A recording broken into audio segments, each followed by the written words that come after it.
At ito po ay patuloy na tumimo sa puso at isip ng bawat isa sa amin, Panginoon, kung gaano po, Panginoon, ang hinahangad mo sa bawat isa sa amin na maabot ng aming pangunawa, na maabot, Panginoon, Lord, ng iyong mga salita, Ama. Hallelujah. At maabot, Panginoon, ng aming kakayanan, Panginoon, ayon sa iyong banal na salita na siyang magbabago sa amin araw-araw. Kaya naman, Ama, hayaan mo pong samahan kami sa araw na to at sa oras na to, Panginoon, sa kapahayagan mo, Panginoon, in the mighty name of Jesus, I pray.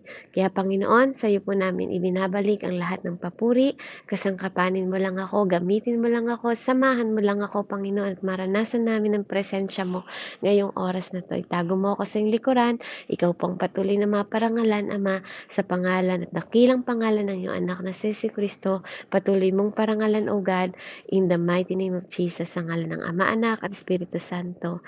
Amen and amen. Ayan, glory to God po sa bawat isa. Mapagpalang gabi po. Welcome po, Ate Jen. Yan, si Kuya Adrian. Welcome po, Kuya June. No, welcome po, Ate Benita, Kuya Ricky, Ate Lisel, Kuya Raymond, Ate Ninya, Shirley, Kuya Yolando. Yan, sa bawat isa po, no? Welcome po sa bawat isa. Ngayon po, dumako tayo sa ating pag-aaralan ngayong oras na to. Ayan, sa Jonah po, 3:4 hanggang 9. Amen? Ulitin ko po, sa Jonah 3:4 hanggang 9. So, ang pangawagat po ng ating pag-aaralan ngayon ay how to begin our year. Ano po? Paano tayo magsisimula ngayong taon na to? Ano po? Nagtatanong ako sa maraming, kay Lord hanggang madaling araw, ano po.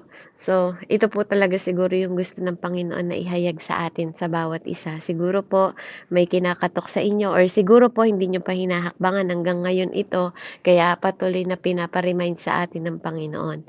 Amen? So, sabi po dito sa Jonah 3:4 hanggang 9, verse 4, ito po ay tungkol kay Jonah. Ano po? So, si Jonah po, ang kwento ni Jonah, alam natin ang kwento ni Jonah na inutusan siya ng Panginoon para pumunta sa lugar ng Ninive, no po? Para sabihin sa mga tao doon at ipahayag niya ang na pagsisihan nila, no, magrepent sila, no, magbago na sila ng kanilang isip, no, mag-turn na sila sa mabuti dahil po yung lugar na yon, no po, sila ay para silang mga ano po, cannibal, alam niyo yung gano'n? Yung pinapatay nila yung mga tao, pinupugutan nila ng ulo, mga ganyan, tinatapyasan, binabalatan nila ng buhay, mga gano'n po yung mga ugali nila, no? At yun din yung mga tao na parang sumasakop sa ano nila, Jonah. Kaya ayaw ni Jonah na pumunta doon. Ayaw niya napuntahan yung mga tao na yon kasi nga, alam niya ang ugali ng Diyos eh. Na kaya niya, bakit ko ba pinagsisisi ng Panginoon? Amen? Kasi ang gusto ng Panginoon, maligtas tayong lahat. Amen? Bakit tayo pinagre-repent ng Diyos? Bakit niya pinababago ang ating isip at puso? Kasi po gusto ng Panginoon na maunawaan natin no po ang kahalagahan ng kaligtasan. Kaya ayaw puntahan ni Jonah, kaya pilit siyang tumatakas. Sumakay siya sa barko, no? Pati bangka pala na kanyang sinakyan napahamak dahil sa katigasan ng ulo niya, pero walang nakakatakas sa Diyos. Amen? Kahit sino po sa atin, kahit sino sa inyo ang pwedeng makatakas. Amen, sa Diyos. Kung maging pasaway man tayo sa inuutos ng Panginoon, hindi ka rin pwedeng makatakas sa consequence ng Panginoon. Amen? Lahat ng ginagawa natin, may nakalaan na kapurusahan. Lahat ng ginagawa natin, may nakalaan po na consequence yan. Amen? Kaya ang ginawa ng kanyang mga kasamahan, sabi niya, siya alam niya kung bakit nagkakaganon yung bangka, at pwedeng madamay yung mga tao na nasa loob ng bangka. Amen? Dahil sa malalakas na alon. Ano po, pwedeng tumaob yun dahil sa kapasawayan. Ano po? Kaya minsan tayo, no, pwede tayo makadamay ng mga tao. Dahil sa pagdi natin pagsunod sa Panginoon, pwedeng ang pamilya natin madamay. Ano po? Pwedeng dahil sa sarili nating kagustuhan, dahil sa sarili nating understanding, ang pinapairal natin sa ating buhay, pwedeng mapahamak kahit mga mahal natin sa buhay. No po? Pwede po yun. Amen? Dahil parang pinapakita natin sa Panginoon na mas mahalaga pa yung mga bagay na yun sa atin kaysa sa sinasabi niya sa atin. Amen? So dito matutunghayan natin, no? Kaya siya pinalunok sa isda. Amen? Actually, kung naintindihan niyo po yung kwento ng Jonah, pinatay po siya dun eh. namatay po si Jonah panandalian. Kung maunawaan niyo po ng mas malalim yung mensahe na yun, balikan niyo po, no? Dinala siya ng Panginoon sa lugar ng impyerno. Nakita niya po doon yung mga sitwasyon ng mga tao, ano po? Kaya alam ko na hindi nakikita ng ibang taong naghahayag yon tungkol sa Book of Jonah. Pero kung makikita niyo yung panalangin ni Jonah, dinala siya sa madilim, dinala siya sa mainit, no? Nakita niya yung mga patay, nakita niya doon, no po? Kaya kung malalim na revelation po yung hahanapin niyo, no po, makikita niyo doon. At kung uunawain ninyo yung panalangin ni Jonah, no po, namatay siya panandalian. Amen po. At nakita niya doon.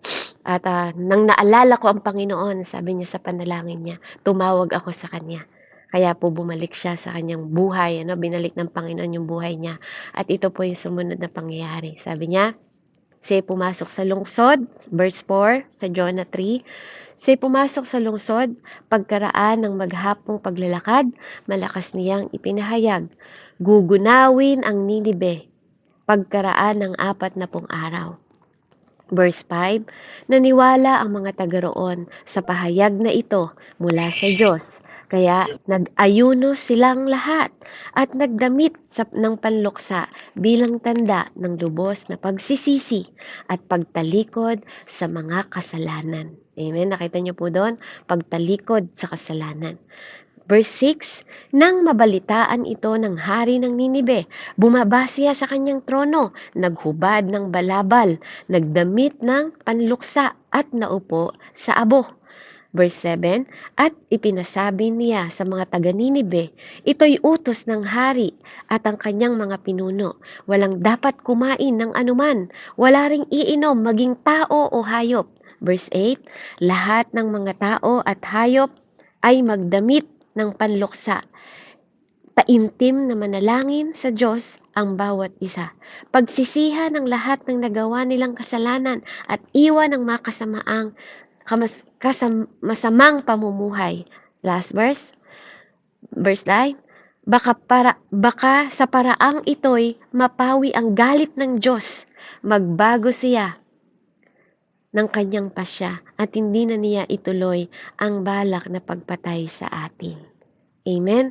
So dito po ang gusto ng Panginoon na magsimula tayo sa ating bagong taon. Amen? Ng pagpapasting po. Amen? Baka meron po sa inyo ang hindi pa nagpapasting. No po, sa unang buwan na to na lagi niyong naririnig, even po sa prayer warrior, no po, naglatag na rin po ako ng fasting. Pang 4th day na po ngayon. No po, at I hope and I pray po, no po, na kayo ay nakaka-receive po ng conviction sa Panginoon. No po, na ang January po ay talaga po na dapat tayo nag-aayuno sa pagpasok ng taon. No po, ito po ay prayer fasting na pag-aalay natin. So, ang inilatag po sa prayer warrior ay 7 days prayer and fasting. No po, 6 hanggang 5 p.m. Amen. Ang light lang po na breakfast and then wala pong lunch and ang pagkain nyo na po after ng 5 p.m. No po, hindi po mabigat, no? Hindi po mabigat sa inyo.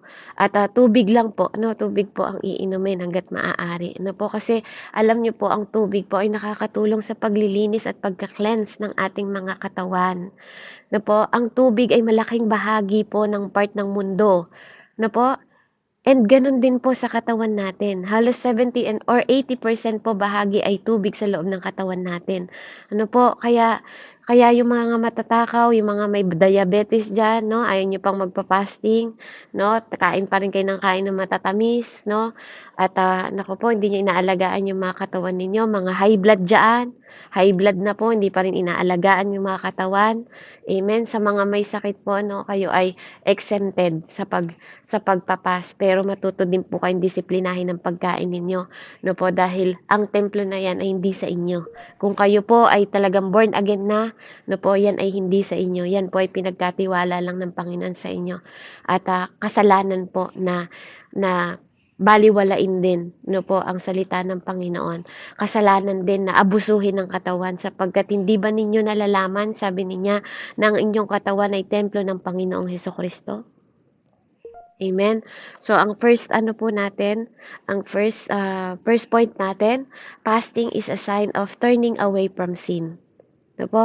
Sabi nga doon, Dahil gugunawin po sa loob ng 40 araw ang kanilang lugar kapag di sila nagsisi ng kanilang mga kasalanan. Kaya ang pagpapasting po, sabi niya doon, 'di ba? Sabi niya dito, kaya nag-ayuno silang lahat at nagdamit sila ng panluksa bilang tanda ng lubos na pagsisisi at pagtalikod sa kanilang kasalanan. So fasting is a sign of turning away from sin. Amen? Ano po? Pagtalikod po sa kasalanan. Hindi ka lang nagsisisi. Kailangan tumatalikod ka rin sa kasalanan, hindi po pabalik-balik sa kasalanan, mga kapatid. Ano po? Ang sinasabing confession ay ang pagsisisi. At ang sinasabing repentance, yung hindi mo nababalikan ng paulit-ulit yung kasalanan mo. Amen? Ano ba ang mga kasalanan? Amen? Mga tawag po ng laman. Amen? Ano po ba ang mga kasalanan? Hallelujah. Kung hindi nyo po ang nalalaman ang mga kasalanan, sa Galatians 5 po, makikita nyo doon, lahat po ng mga kasalanan na hindi po kalooban ng Panginoon. Amen? So kung hindi nyo pa po alam ang kasalanan, ang sabi po sa Galatians 5, amen, 19 hanggang 21, no po, ang sabi doon, hindi makakaila ang gawa ng laman. Pakikiapid. Ano ba'y pakikiapid? Ano po? Kapag ikaw ay hindi pa kasal, may girlfriend ka at hindi ka pa kasal, no po? O kaya kasal yung isa, no po? At ikaw ay nakisama sa kanya. Amen? Pakikiapid po yun, no po? O kaya naman, makahalayan at kalaswaan, sabi po dito sa Bible. Baka naman ikaw ay hindi pa kasal, nagsisex kayong dalawa, no po? Yan po ay hindi po kalooban ng Diyos. Kung girlfriend mo pa lang yan at ginagalaw mo ang katawan ng Diyos, amen? No po, kailangan nyo po muna makipag-isa. Amen? It's not exempted po, walang exempted dito, pastor ka man o hindi, no po, ikaw man ay normal na mananampalataya, amen? Mahalaga po na sumusunod tayo sa rule ng Panginoon, amen? Ang Diyos po, totoo pong Diyos siya ng pag-ibig, pero ang kasalanan po, ay kasalanan, amen?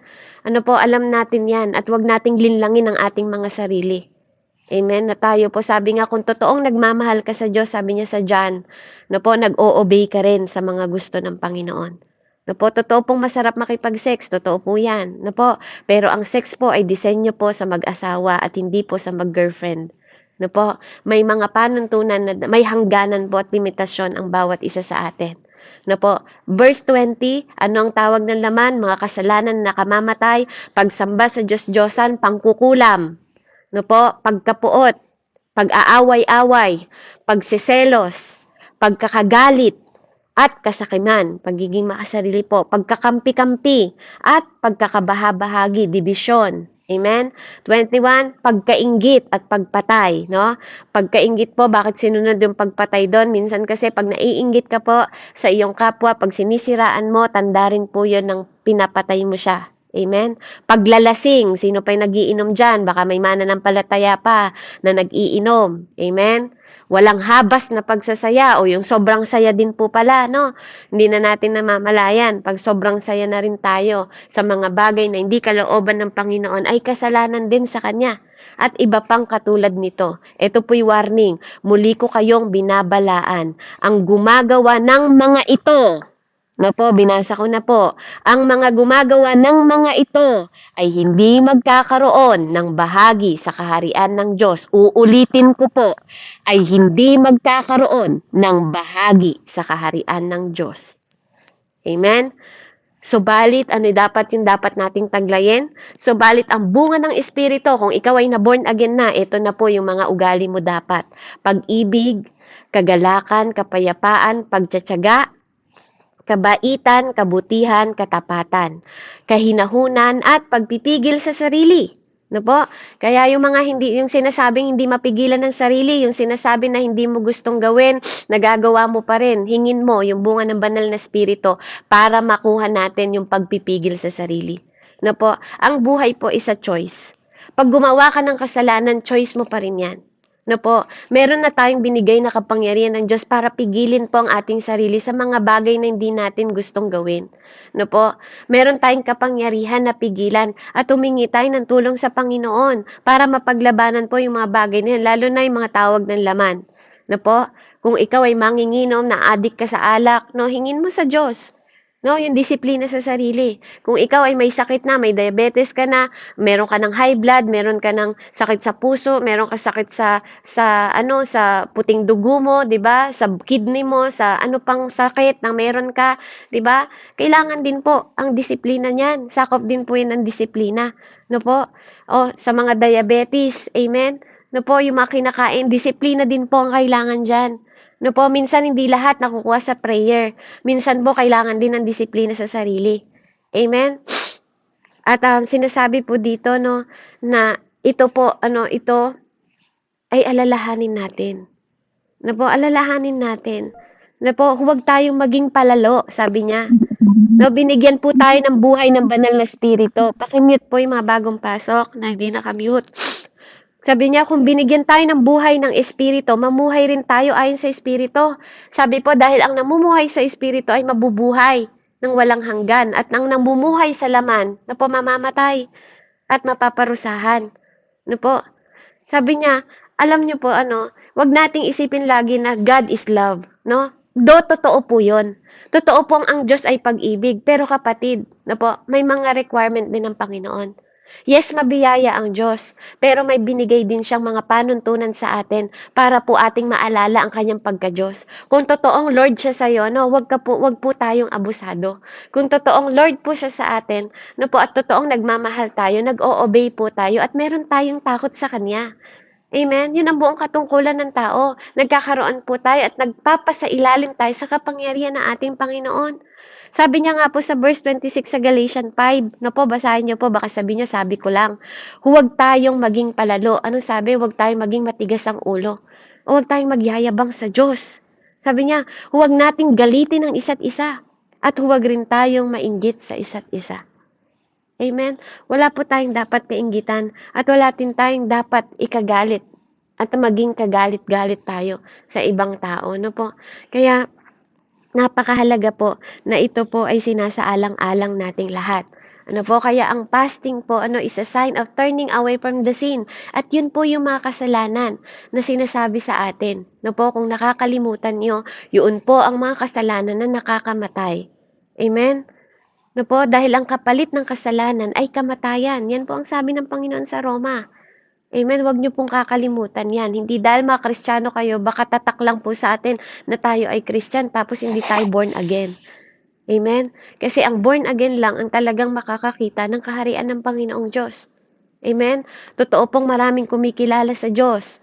Maraming nakakakilala kay Jesus pero hindi lahat nananampalataya at tunay na sumasamba sa Kanya. Amen? Kasi kung totoong nananampalataya ka, you are turning away at irerepent mo yung sarili mo at siya na ang magiging Lord ng buhay mo. Amen? Sa point 2 natin, fasting is humility before God. No, anong sinabi niya? Nag-ayuno po sila, nagsisi, no, tumalikod sa kasalanan at pagkatapos po doon, nung nabalitaan po ito ng hari ng Ninibe, anong sinabi niya? Bumaba siya sa kanyang trono, kapatid. King yun No po, tayo mga Christian lang po tayo. No po, kailangan mas mahigit tayong marunong magpakumbaba. Ang honoring po, hindi dahil ikaw ay nasa titulo, na po. Ang tinatawag na honoring po, kahit nasa titulo ka, marunong kang bumaba before the Lord. No, it doesn't mean tama ka o mali ka. Na po, dapat marunong kang mag-honor. No, kahit nasaan ka pang posisyon, nasa trono yung hari nasa trono, bumaba po siya. Amen? Fasting is humility before God. Yun po, kapag tayo ay nagpa-fasting, sa mga tinatamad po mag-fasting dyan, it is humility before God. Pagpapakumbaba po ito sa Diyos. Amen? Po, wag niyo pong masyadong mahal yung mga laman natin. Amen? Dapat din po, inaano po natin, dinidisiplina natin yung ating mga katawan dahil ito ay tanda ng humility. Po, bumaba siya sa kanyang trono, naghubad pa po siya ng kanyang balabal. No? Kasi pag king ka, meron kang balabal, tinanggal niya po yun. No? Parang sinasabi niya sa Panginoon, Ama, Panginoon, sabi niya, ibinababa ko yung sarili ko before you, bago sa'yo. Dahil siya talaga yung dapat na magpakumbaba bago ang Diyos. Amen? At nagdamit siya ng panluksa. No? Pag nagluluksa, pag namatayan, no? Yung ganon. No? Ano ba yung sinusuot mo? Panluksa. No? At naupo sa abo, tanda po ng kanyang pagpapakumbaba. Tayo po ba nararanasan natin yung ganon? Na po? Kayo po ba nagpa-fasting kayo na ano po nararanasan nyo na binababa natin sarili natin sa harap ng Panginoon? Amen? Na po, napakahalaga po kasi po ang fasting ay tanda po ng humility sa Panginoon. No, kaya kung nagpa-fasting ka kapatid, no po, hindi ito pagyayabang. Hindi rin ito pagpapasikat. No po, ito ay pagtitiis at disiplina sa sarili. No, sakripisyo po na tayo po ay nagpapakumbaba sa Panginoon. No po? Ayan. So, bakit tayo nagpa-fasting? Third point po natin, fasting is breaking our normal routine. No? Kapag nagpa-fasting ka, bine-break mo or winawasak mo yung mga normal na routine mo sa buhay mo. No? At ipinasabi, verse 7, sa mga taga-Ninibe, ito'y utos ng hari at ang kanyang mga pinuno. Walang dapat kumain ng anuman. Wala ring iinom maging tao o hayop. Amen? So, pag nag-aayuno ka pala, no, it is breaking the normal routine. Yes, mahalagang kumakain ka, kapatid. Hindi sinabi na masama yun. No? Yes, mahalagang pinapakain mo yung mga hayop mo. Di ba po? Hindi sinasabing masama yun. No po? Pero may panahon, amen, na yung mga natural mong ginagawa at normal na routine mo, no, na ginagawa sa buhay mo araw-araw, no po, ay dapat din dinidisiplina at nadidisiplina. Amen? No, kaya dito inutos sa verse 7, di ba? Walang dapat kumain ng anuman. No po, kaya ngayon yung fasting natin, 6 a.m. from 5 p.m. po. No? Walang dapat kumain ng anuman. Actually, sa atin, iinom pa nga ng tubig pwedeng uminom ng tubig. Dito, kahit iinom, wala. No po, kahit iinom ng tubig, walang iinom ng tubig, sabi. Maging pati tao, pati hayop, pinag-fasting nila sa sobrang pagpapakumbaba, no? Ganun po yung ginawa nila. Binrake nila yung kanilang normal routine. Yung mga talagang ginagawa nila, no, tinanggal po nila yon. Amen? Dahil ipinakita po nila sa Panginoon na sila po talaga ay nagsisisi. Dahil 4 na pong araw lang ang binibigay sa kanila para makita ng Panginoon ang kanilang pagsisisi. Amen? So, sa point 4 natin, fasting is earnest prayer. No, pinapakita mo sa Panginoon. Sabi niya sa verse 8, lahat ng tao at hayop ay nagdamit ng panluksa. Taimtim na manalangin sa Diyos ang bawat isa. Pagsisihan ng lahat ng nagawa nilang kasalanan at iwan ng masamang pamumuhay. Amen? Ano po? Sabi niya dito, nagdamit sila ng panluksa. Taimtim na nalalangin. Earning, no? Earnest prayer, sabi po doon. Earnest prayer. No, fasting is a earnest prayer. Hindi ka lang pinagpapaliban mo ang pagkain dahil dinidisiplina mo yung iyong katawang lupa. No po, ito po ay malalim na pakikipag-usap din sa Panginoon. No po, malalim na kinakausap mo yung Panginoon. Ano, inaalam mo, pinapanalangin mo lahat, no po, ng mga concern mo sa kanya. Amen? Nagsisisi ka sa lahat ng mga ginawa mong kasalanan. Amen? And even yung pamilya mo, dinadalangin mo na, Lord, makatanggap din ng salvation. Lahat ng pamilya ko, lahat ng mga tao, lahat ng mga bansa. Amen? Pinapanalangin mo, lahat ng may sakit, pinapanalangin mo. Lahat ng mga kapatid mo, lahat ng mga tao, pinapanalangin mo. Amen? Dahil yun ang katungkulan natin, ipanalangin na lahat ng hinirang ng Diyos, sabi niya sa Ephesians 6. Amen? Na po, at ang point 5, fasting is living your past life. Iwanan na ang pamumuhay, masamang pamumuhay, sabi niya dito, di ba? Pagsisiyan ng lahat ng nagawa nilang kasalanan at iwan ang masamang pamumuhay. So, fasting is living your past life. Amen? No po, yung 2024 mo na ugali, yung 2024 mo na mga pangit na ugali mo na hindi maganda at di kalooban ng Panginoon, iwanan mo yun, talikuran mo. Amen? Kung totoong nagsisisi ka, iwanan mo yung mga bagay na yun. At ngayon 2025, baguhin mo naman. Kung may mga bagay ka na nagpe-fail ng paulit-ulit ng 2024, ibig sabihin may problema ka rin. Na po, ayusin din natin yung ating mga sarili sa harapan ng Panginoon. Amen? Iwanan na natin yung mga bagay na dati-dati nating ginagawa at hindi na nagbabago na po ang pagtatrato sa atin ng tao. Ibig sabihin, mayroon problema din sa atin. Kailangan magbago ka naman ng strategy mo. Alamin mo yung mga bagay na kalooban ng Panginoon. Amen? At naniniwala po ako, amen, na kung may mga bagay na hindi ka napagtatagumpayan ng 2024, kailangan mo yung i-break. Amen? At magtayo ka ulit ng bagong strategy, ng bagong idea. Amen? Ng bagong pag-iisip. Amen po? Ng bagong way. Amen? Kasi ibig sabihin, hindi yun effective. Kaya kailangan mo yun i-break at talikuran. No po? Magbago ka ng structure. Magbago ka ng pagtayo.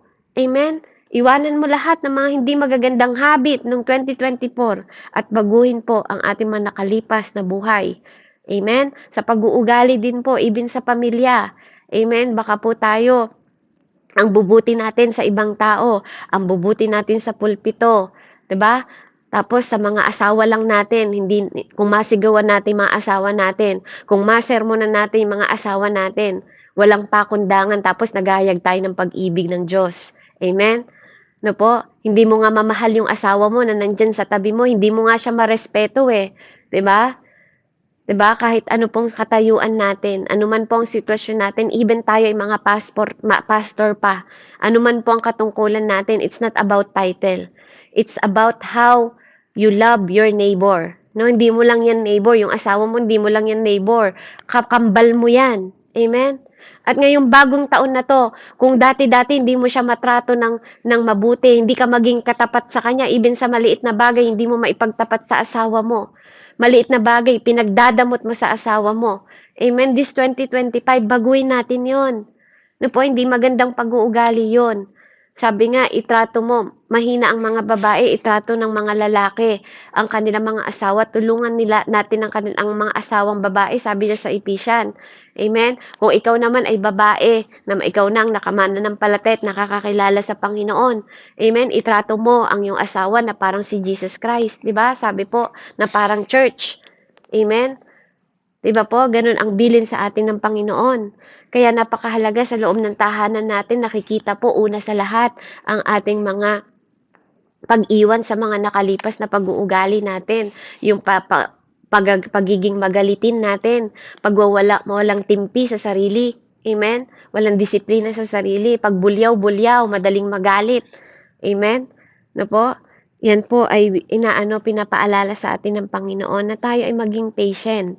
No po, mahalin natin ng totoo yung mga kapwa natin. Iwanan natin yung mapangit na ugali. No po, sa mga nakalipas natin at baguhin natin ngayong 2025. Amen? So, point 6 po, fasting is wrestling with God. No po, sabi niya doon, sa verse 9, last verse, baka sa paraang ito mapawi ang galit ng Diyos. Magbago siya ng kanyang pasya at hindi na ituloy ang balak niyang pagpatay. No po? Wrestling, parang nakikipagbuno ka sa Panginoon na, Lord, Ama, tulungan mo kami, 'di ba? Huwag mo naman kapuutan ng aming bayan, huwag mo kapuutan ng aming bansa, lalo na po sa Israel ngayon, no po, na andun pa rin po ang mga pagbobomba. Amen? Hallelujah. No po, sabi nga ng Panginoon, kung makita niya lang ang kanyang anak, amen, na magpakumbaba, no po, at ililigtas nito ang kanyang bayan. No po, ano ba nangyari sa Pilipinas natin? Sa mga namumuno sa atin. Ipanalangin natin sila. Ipag-wrestling natin yun sa Panginoon, no? Ihingi natin sa Panginoon na, Lord, yung bayan ko, yung bayang Pilipinas ko, Panginoon, yung mismong president at vice president nag-aaway, walang pagkakaisa. Ipanalangin natin ang pagkakaisa. Ilaban natin sa panalangin, makapag-wrestling tayo sa Panginoon. Amen? Napakahalaga po nito. Ito yung dapat na pinagpapasting natin at pinapakiusap natin sa Panginoon. Dahil sabi ng Panginoon, kung isa man sa atin, no po makita niya, 2, 3, 10 taong nagsisisi sa kasalanan, tumatalikod sa kasalanan, at nakikiusap para sa kanyang bayan, ano po, handa ang Diyos na iligtas. Amen? Do you think wala po tayong kapangyarihan? Kung ganun ang sinabi ni Yahweh noon sa Sodoma at Gomora, nagbabago ba ang Diyos ngayon? No po? Kapag nagbabago ang Diyos, sinungaling yung sinabi ng Lord na siya ay hindi nagbabago noon, ngayon, at forevermore, magpakailanman. No po? Hindi nagbabago ang Diyos. Kung anong ugali niya noon, ugali pa rin niya ngayon. No? Kung nagpaparusa siya noon, nagpaparusa pa rin siya ngayon. Kaya wag po tayong puro love and grace na lang din ng Panginoon ang ating iniisip. Dahil may kaparusahan din po sa lahat ng ating mga kasalanan at pagkakasala. Maaring hindi ka pa tayo ngayon patay kasi binibigyan pa tayo ng pagkakataon ng Panginoon na makapagsisi pa sa mga kasalanan natin. Amen? Kaya napakahalaga po na iyon ay makita sa atin ng Panginoon na tayo nagpapakumbaba before the Lord. Amen? Na binibreak natin yung ating normal routine at tayo po ay nagkakaroon ng disiplina sa sarili. Nagkakaroon tayo ng earnest sa pananalangin at iniiwanan natin yung mga pag-uugali natin sa mga nakaraan. Nagto-turn away tayo sa mga pagkakasala at nakikipagbuno tayo sa pamagitan ng panalangin sa Panginoon. Amen? Yun po yung mga fasting na kaya bakit tayo nagpa-fasting? Ito yung mga paraan para magsimula tayo sa taon nating 2025, ngayong January. No po, kaya kung meron pong hindi pa nagpa-fasting dyan at nakukonvict kayo, ito po'y kapanawagan sa bawat isa sa atin. Amen? No po, cleansing po ang pagpapasting, detox sa ating katawan. Anong application natin? Application number 1, start fasting this week or next week. Amen? Mag-fasting po tayo next week or this week. Amen? Kung kayo ay nako-convict ng mensaheng ito. Amen? So, pangalawa po, skip eating food. No? Iwasan natin yung mapag-e-entertain ng mga chismisan. Iwasan natin ang social media. No po? Iwasan natin yan. Pati pagpapasting doon kasi marami tayong nakikitang hindi maganda. Mga TikTok, iwasan yan. Amen? Iwasan natin yung mga bagay na hindi nakakapagdulot ng kasiyahan sa Panginoon at nag-aaksaya tayo ng oras na nananakaw. No po? Yung mga panonood ng mga movie na wala namang katuturan. Amen? Iwasan po natin. No? Pakikipagchismisan o pagpapalitan ng mga salita. No po? Na hindi maganda. Iwasan po natin. Amen? Pangatlong application. I-list down nyo po yung mga prayer list nyo. No po? Hingi kayo ng mga panalangin sa mga mahal niyo sa buhay. Ano yung mga gusto nilang ipanalangin? No po? Mga important mga prayer requests ng ating mga kapatid. Amen? Na nakikita ninyo. No po? Ipanalangin natin yon. No po? Mahalaga po yon na tayo ay nagmamalasakit sa ating mga kapatid at mahal sa buhay. Pang-apat na application po natin, no po? I-commit natin ang ating taon na to sa Panginoon. No? Kaya yung fasting, habang nagpa-fasting ka, i-commit mo yung buong taon na to sa Diyos na, Lord, itong buong taon na to, pakimute po yung mic na bagong pasok. Itong taon na to, Panginoon, ikinukumit ko po sa inyo. Ipinagkakatiwala ko sa inyo yung buong pamilya ko, yung pag-aaral ng mga anak ko. Amen? Yung lahat po ng mga kasakitan sa tahanan na to, Lord, ipinagkakatiwala ko po sa taon na to, Panginoon. Lord, ikinukumit ko po yung aking mga pag-uugali na hindi maganda, Panginoon. Baguhin niyo po ako. Tulungan niyo po ako, Panginoon. Amen. Oy, may tricycle po. Pakimute po. Pakimute po. Salamat po. Ayan. Hallelujah. No po, sa number 5 po, maging expectant tayo na may answer prayer tayo. No? We are child of God. Na kapag katapos ng yung fasting, 7 days fasting man yan, no po, 3 days fasting man yan, 21 fasting po man yan, no po, maging expectant tayo. Kasi Lord is a faithful God. No po, tapat siyang Diyos. Mag-expect ka at maniwala ka na lahat ng mga ni-request mo sa Lord magaganap. No, kasi sabi nga ng Lord, lahat ng itaas mo sa aking anak, kung ikaw ay naniniwala, ay tinanggap mo na. Di ba? Lahat ng panalangin na isinabmit mo sa Panginoon, kung ikaw ay naniniwala, angkinin mo na, tanggapin mo na. Amen? Kurihin po ang Panginoon. Ano po? Yan po ang ating mga pag-aaralan. Ngayon, pinag-aralan sa araw na to, no po, napahayag sa atin ng Panginoon. Kaya sa lahat po, panawagan po, tayo po ay mag-ayuno. No po? At nasabi ko nga po ang dahilan kung bakit kailangan nating gawin yon at mga bagay na pwede nating hakbangan. Kaya ngayong oras po na to, no, tayo po ay magbulay-bulay. Tanungin natin sarili natin. Kausapin natin yung ating sarili at kausapin natin ng Diyos. Diba? Yun din po ang mensahe niya noon. Diba? Sa atin nung first week po natin ng January. No? Na tayo po ay dumulog sa Lord. No? Ang Diyos po ang higit na nakakaalam ng ating buhay. No po? Hindi tayo. Kaya nga sabi, do not lean on your own understanding. No po? Magtiwala ka sa Diyos. Kaya wala po tayong dapat pag-alala sa ating buhay, kundi ipagkatiwala natin lahat ng mga bagay sa Panginoon. At tanda po ang pagpapasting na tayo ay nagpapakumbaba at sinasabi natin sa Kanya na ikaw ang aking Diyos. Diba? Sa iyo na to, pinagkakatiwala ko ang buong taon na to. At sa pamamagitan ng pag-aayuno na yon, nakikita po ang ating pagpapakumbaba. At alam niyo po ba ang nangyari sa lugar ng Ninibe?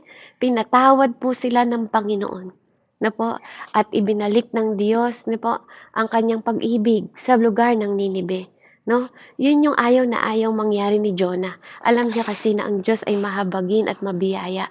No po, pero kailangan din makita sa atin ng Panginoon na tayo ay totoong tumatalikod sa ating kasalanan. No po, at nagsisisi tayo. No? Requirement din po yun ng Panginoon dahil yun ang totoong repentance. Tumatalikod ka sa mga nakaraan mo, amen, sa mga kasalanan mo, sa mga dating routine mo, sa mga past life mo dahil ikaw ay bagong nilalang na. Ikaw ay pinako na, ikaw ay namumuhay na ay sa kalooban ng Panginoon at hindi sa kalooban ng tao. Kaya hindi po mahalaga na kailangan tayong sumunod. Amen? Sa mundong ito, no? Do not conform in this world, 'di ba? Live by the Lord at ihain natin ang ating katawan na banal, ganap at kapuri-puri sa harap ng Panginoong Diyos. Purihin po ang ating Panginoon, tayo po'y manalangin. Salamat po Ama, mahabaging Diyos sa mensahe ngayong oras na to. Patuloy ka nga pong mag-convict sa bawat isa Ama. At Lord, patuloy kaming nagpapakumbaba sa iyo Ama. At Lord, hallelujah, dalangin ko po sa lahat na nagpa-fasting, na sumabay po sa fasting Panginoon sa ika-4 na araw ngayon Lord. Patuloy kang mangusap sa amin. Patuloy ka Panginoon Lord, magbigay ng lakas Panginoon sa mga susunod pa na araw Panginoon na matagpos po namin ang aming pag-aayuno ng may pagpapakumbaba sa iyo at disiplina sa sarili, Ama. Purihin at dakilain ka, O Diyos, sa pinakamataas na pagsamba sa iyo, Ama. Maraming salamat po, Panginoon. Ama, nawa makita mo, Panginoon, ang aming pakikipag-isa, Panginoon, Lord, at pagpapakumbaba. Hallelujah. At nawa, Panginoon, maging conviction ito sa bawat isa sa amin na kailangan naming magpakumbaba before you, O God. Salamat po, Panginoon, at tulungan mo kami, Panginoon, na baguhin ang aming sarili araw-araw, na maging matured kami, na mag-increase kami, na ma-elevate kami, na ma-position kami, na ma-preserve kami, Panginoon, hallelujah, sa kingdom mo, O God, in the mighty name of Jesus. Purihin at dakilain ka, Ama. Salamat po, O Diyos, sa mensaheng ito sa ngalan ng Ama, Anak, at Espiritu Santo.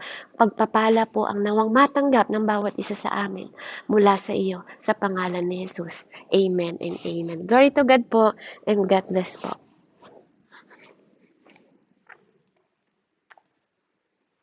Amen. Glory to God po sa buhay mo po, Sis Bev. Sa paalala po